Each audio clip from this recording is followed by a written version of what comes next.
So what is up, guys? Nick here, helping you to master your technology. iPad Pro 2020, 1 year later. Now, the last time I covered this thing was last year. I did a full review on this tablet. I think it's a perfect time to talk about iPad again, since the spring-loaded event should be focusing around this. We might see new colorful iMacs with M1 CPUs, but it looks like we're going to see some mini LED iPads tomorrow. Hopefully Apple does bring those out and don't let us all down, because that's what we're basically all expecting here. This one started at $799, went up to $1299. So this is no cheap tablet right here, but it does do a lot. And to complete this package, you're going to need the Magic Keyboard here and the Apple Pencil. So this is quite the investment, but I will say that it does give you quite a bit. And I do think the whole thing about replacing a laptop is definitely doable if you're willing to work within the parameters of iOS or iPad OS, and you're willing to learn how to use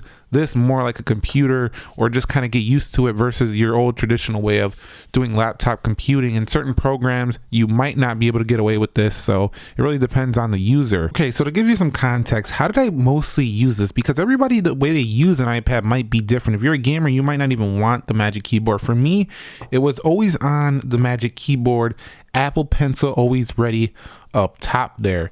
Now, I really love on the Magic Keyboard for this iPad Pro over my year of usage, this angle of which you can turn it. I mean, angle it. It's got a lot of nice angles, and it's so sturdy on there. It just stays very magnetically attached to that thing. Very sturdy. And I actually kind of like how there's a little gap under here. You would think, well, why is it not connected? I actually like that because you can kind of rest your fingers here sometimes, just if you want to just kind of stretch your fingers out after you get a little cramp from typing. You can just kind of go like this for a second, and there's some space down there to just kind of stretch out and then get back to typing. So it's kind of a little neat thing I noticed. But usually what I would do is I'll be taking notes on here, and honestly, you might think it's a little bit cramped to type on here, but you get used to it really quick. Hey, this is a test of the iPad Pro 2020 with the let's go to the A12Z. So you can see you can get pretty quick on here. You can also go ahead and use this trackpad just like you would on a MacBook. So I really do like that. The gestures are very similar. So if you're used to using a Mac OS, you'll definitely get used to this really quickly. But yeah, basically mostly just, doing web browsing, stuff like that, doing research on here. That was my main usage of this pretty much all year. Definitely very good at this aspect, and watching tons of YouTube as well. Okay, so how has it held up in terms of the build? So personally, I had a screen protector on this thing all year long. It does make it a little dusty if you put these glass screen protectors, so you got to wipe it down a lot, but that protected the screen. On the rear, very good material, aluminum here on the back, so definitely held up well. It's a very thin tablet, so you could crush this thing if you sit on it or something like that with too much weight or force, so it's not the most durable in that sense. I'm guessing you could probably bend this if you really push it really hard, but I'm not going to try to do that. The top part, I did get a couple of scuffs. You're probably not going to see them on camera. One up here. Yeah, it does pick it up. It's right there. One scuff right there. And then at the bottom, I actually sustained another piece of damage right about there. And that came from a drop. I was actually reading something, watching YouTube videos. Kind of, you hold it up in your bed and you're kind of holding it up in the air, kind of like that. I don't know why I was doing this, but I happened to be doing that for that video, and it slipped out of my hand, fell behind the bed, and took some impact, and that's how those scratches happen. But overall, I would say holds up very well, because most of the time iPads, you're going to have them in cases. You're going to have them in those tablet stand cases. You're going to have them either on a Magic Keyboard, maybe you got a third-party keyboard. So I think it's going to hold up very well over time, just because of the nature of the way people use these. Usually they're not using them bare like this. Now I switched over to the 11. I was on the Pro 12.9, which I'm actually going to go back to this year. I do flip-flop. But I really liked how this one was just very compact. It's a lot easier when you're moving from room to room in your house. Like if you're in the bedroom and you want to go to the office, you want to take it with you wherever you go. Maybe you go to the living room, you go on the couch or whatever. This thing is a lot lighter to just lug around when you're using it around the house. Also, if you're traveling and stuff like that, it's also easier to take on a plane. It's also easier to travel with. So this thing just overall gave me the impressions of just a lightweight beast. So one thing I keep mentioning in my iPhone videos is that I want to see Apple bring 120 Hertz to the iPhone. Now here for the iPad Pro, it already exists in the form of ProMotion is what they call it here. It's a 120 Hertz IPS LCD display with really good viewing angles on this iPad.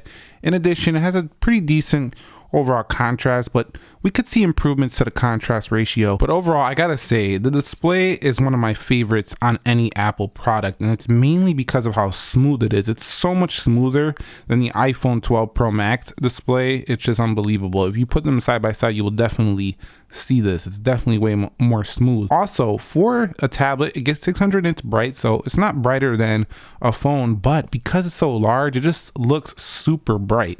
Definitely brighter than most tablets it competes with. Almost no tablet gets as bright as the iPad Pro series, so very bright, and you're gonna like that because iPads, you typically use them for a long period of time, and you want a good range of brightness when you're doing that. In addition, the dark mode works excellent on here, but again, with an OLED display, it will look even better. Honestly, this kind of just feels like an iPhone 11 display with a little bit more sharpness and definitely much more smoothness on this panel. And I also really like how there's no notch on an iPad. It's just basically all the way around. Now my screen protector kind of created a little notch up there just with the screen protector to take Face ID, so Face ID can be visible right here. I'm not sure if you can pick it up or the camera's picking it up, but it kind of created a little notch right there. But really, there's no notch on here. It's just really nice full screen over here. I would like to see Apple maybe be able to bring these bezels a little bit thinner if they could. I don't think they can go too far if they're going to keep Face ID, but they could probably stretch it just a little bit more. But yeah, I mean, no matter what you're doing on here, browsing the web, super smooth. Watching video also looks awesome on YouTube on here. And again, reading, fantastic, whether you're in the landscape mode or in the portrait mode orientation. Just an excellent experience all around. I definitely really prefer doing web browsing, YouTube videos, stuff like that over any phone on this one. Now, why the iPad really does shine over the competition is mostly because of the application availability for this product. Also, there's a lot of other reasons as well, but I think the app support is just insane on here. They're really well developed for iPad. And if you kind of go look at like a Samsung Galaxy tablet or something, or even a Microsoft Surface, the app quality is just not there compared to, an iPad. An iPad really does give you kind of the best of both worlds, because when you go into the browser, you're getting a full desktop web browser now with iPad OS, but also you get all these well-developed apps that are very similar to what you experience on a phone. And with the Magic Keyboard, you prop up the Magic Keyboard, and now you have almost like a laptop-like experience. And with all of this kind of mobile-like experience on here, it really gives the iPad Pro amazing battery life. No fans in here, so really just giving you kind of a very versatile usage. Now, again, if you want full desktop programs, you're going to have to go to something like a Surface Pro. However, that's more computer than tablet. This is kind of tablet with a lot of computer-like functions. So I do really like what the iPad OS does bring to the user. I think it's much more what people are actually doing day to day. Like, most people are just going to be doing some email, some web browsing, some YouTube, and sometimes need something a little bit more extensive. And you could do a lot of those things still on here. They have a full-blown file system on here. You can do some definite video editing.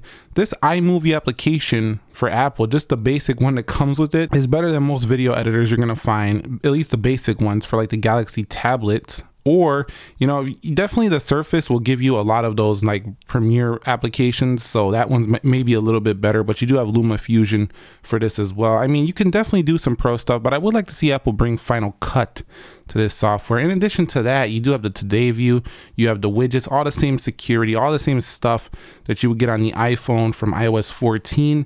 And really good battery life to come with this very optimized software. So really do like what you get here with iPad OS. It's very, very versatile. But what it doesn't give you is that full desktop experience. So if that's what you're looking for, you're not going to be able to replace your laptop or computer with this type of product just yet. It's going to be more of a side product to have with that. But it's getting much closer. Like you only will have to, like right now in 2021, I only have to go to my laptop just for like video editing, and I don't really have to, but it's just more efficient for me. Other than that, I can do basically everything I need to do on the iPad. So it's getting to a point where there's only a few tasks you really need to have a desktop or a laptop anymore over something like an iPad Pro. So my experience with the Apple Pencil has also been pretty fantastic. It makes me pretty happy when I need to take a note of something or I need to write something down. Like I usually use this to do like little lists or write things like, you know, go clean office. I'll just do things like this. Like I'll write some notes, get things written down, like things I would typically use a journal for. I kind of got it here with the iPad. Now people can also use this for, you know, doing some serious artistic work. You'll have to get the applications that will suit whatever job you're trying to do. But this Apple Pencil really does make this thing a really complete experience. You might never even need this product though. If you're not the type of person who writes with a pen, you just like typing, just get the Magic Keyboard, you'll be fine. But you can use this kind of as a way to get around the operating system as well, just like that. And you can click applications, kind of use it like a cursor. And with the scribble feature, it's a lot better too. So I can just kind of look for things and you could write anywhere within iPad OS with the scribble feature. So it's a really great addition to the iPad, and I think Apple is definitely going to be keeping that around and really upgrading that. We might even see a new Apple Pencil tomorrow at the spring loaded event. And when it comes to performance, you know it's going to be a rave review when it comes to this area. 1 year later, it can definitely do basically anything you want this thing to do. An A12Z, I didn't even know I was using an A12 series chip. I thought I was using A14 because this feels every bit as fast as my iPhone 12 Pro Max and pretty much everything it does. And it feels slicker and smoother with that 120 hertz. So overall, you know, there's no slowdown, there's no lag in this phone. I've had this over a year and not a single app has ever crashed. There's just no slowdown with the iPad Pro ever, like 0 times. There's virtually no other products I've used that had basically 0 crashes in the entire time I've used it. This is one of those. So this is near perfect performance, very near perfect. And I can only imagine how much better it's going to get as they keep improving these chips. Now my battery life varied. I got around 9 to 11 hours of battery every time on this tablet. However, if I was using the Magic Keyboard, I had the keyboard lighted up, I'm using the Apple Pencil, it could creep down to around 8 hours. It's only around 7,500 milliamp hours or so. It's not the bigger battery that you'll find in a bigger tablet like the iPad Pro 12.9. And this one right here definitely still could get a similar life to that one, even though it's a bigger battery life. So I would say very good. It's an all-day usage machine. Doesn't ever get hot either, unless you're like really pushing it. I've never felt this even get warm. So, you know, battery life very strong on the iPad Pro. Definitely very similar to what you'll get on something like an M1 Mac, but not quite as far as like a MacBook Pro M1. It gets pretty close to what I get on my MacBook Air M1, but still, you know, very strong. It's one of the main reasons why people still love iPads, just how long they last. You know, you're probably not going to use this. You probably don't have enough time in the day to use this where it's going to die in one day, because you'll probably use it for a few hours. You'll still have like 70%. You'll put it down, come back to it tomorrow, use it another few hours. You might even last a few days on a charge with these kind of iPads, depending on your usage. So, but I will say the Magic Keyboard does suck a little bit of battery life, not a lot, but I will say that gaming and like camera usage and a lot of browsing with a lot of tabs open at one time will start to make that battery go down a little bit faster. So I'm gonna talk a little bit about the cameras, because this kind of was a big deal with the iPad Pro 11. It was definitely marketed pretty hardcore by Apple with the ultra wide, and I thought it was pretty cool. If you like taking photos on your iPad, this was great that they brought an ultra wide to this, you know, this camera experience. And I think this is one of those few, what's really awesome is the versatility of this. You can really just kind of take your video on the iPad and then just go straight to iMovie, LumaFusion, whatever you're going to use as your editor, and just start editing your video right away. You can do everything in one product right here. That's what's really cool about it. But the overall picture quality, video quality, I would say is pretty similar to iPhone 11 in overall, you know, quality. And then it doesn't have as many professional features, but it does have basically everything you need. I never really used the camera too much though, because I'm more into, you know, my actual cameras. The Sony ZV-1 is what we're using right now. But you can see definitely the front-facing camera also pretty similar to what you'll get on an iPhone.